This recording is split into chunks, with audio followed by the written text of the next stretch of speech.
We're going to start right now. Every 10 minutes, you're going to get to vote somebody out of the room.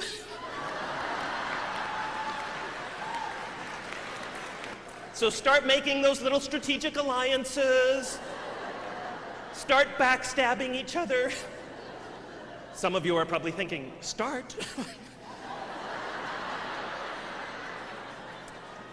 Now, of course, I do not want to talk about survival. To me, survival is a lousy goal, and a goal that too many of us are opting for.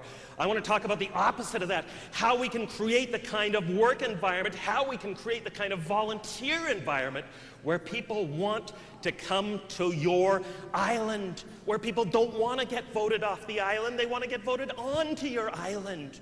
How many of you would like to go into work tomorrow knowing that you are going to have at least a little bit more of this?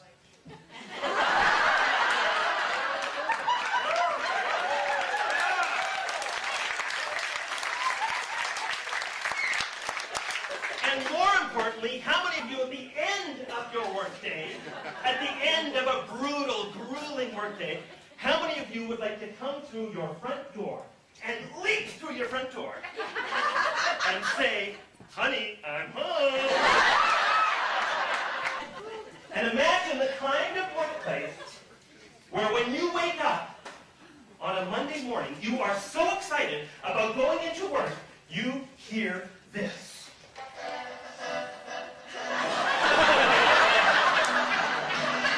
Yes! It's Rocky!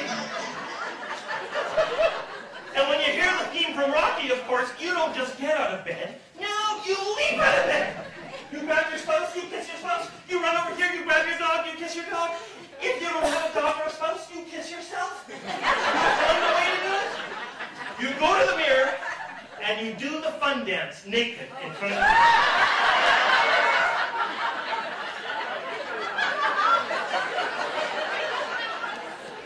Now, are you laughing at the thought of me being naked?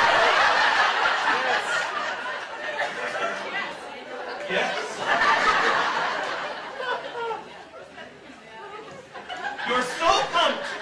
You're so pumped thinking about your ideal, inspiring kind of workplace that you cartwheel into the shower, and in the shower, you sing your workplace theme song. How many people have a workplace theme song? What? Well, don't worry about it. You're making it up in the shower. You're making up your workplace theme song. You get out of the shower. You are so pumped, you don't dry off with a towel. You run around the house naked, air drying yourself. Too many people are waking up on a Monday morning, I think, looking a little too much like this.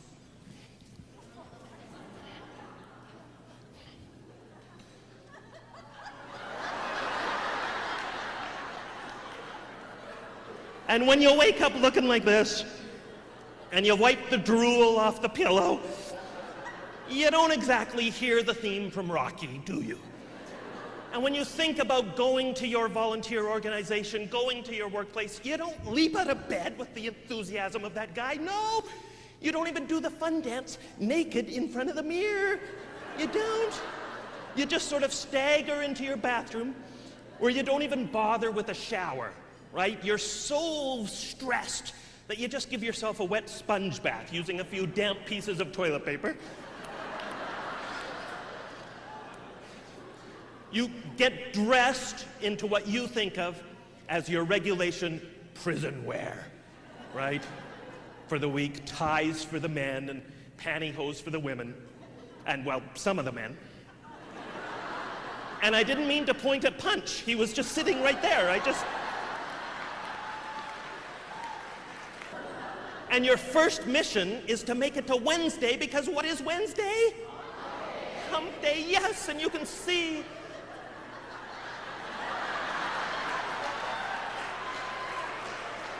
I can turn this car around any time, ladies and gentlemen. And the pilot comes on with the taxiing announcement.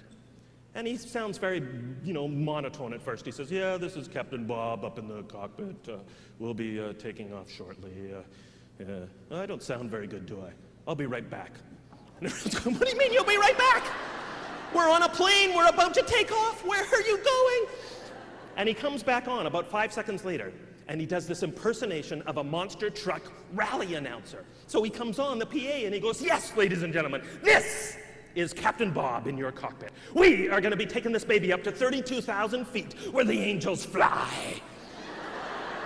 And he does this like 3-minute amazing commentary. The whole plane broke out into applause when he was done. I mean, how many flights have you been on where people applaud the taxiing announcement? Then we get up on the plane and they have this contest, right? Where you have to pass the toilet paper over your head and you're racing the other aisle.